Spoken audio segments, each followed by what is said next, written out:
La mostra è nella sostanza è uno specchio di questa città, è uno specchio dei suoi cittadini, è uno specchio non soltanto di quelli che hanno fatto effettivamente la Naja, è uno specchio di tutti noi.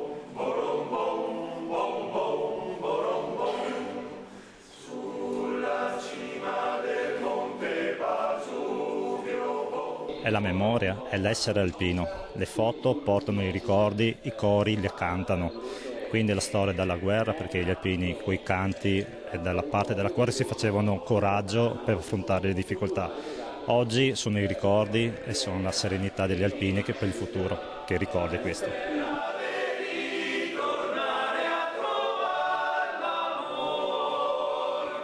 Quasi 500.000 alpini con oltre 130 milioni di fatturato stimato significa una grande opportunità per questo territorio. Però devo dire che questa non è solo una festa che ha questa valenza, ha una valenza etica, culturale, anche religiosa, perché se pensiamo alla preghiera dell'alpino capiamo anche l'identità degli alpini collegata a questa terra, la terra del Piave, che ci rende tutti orgogliosi e che ci dà la possibilità di far conoscere in Italia e all'estero anche le potenzialità di questo territorio.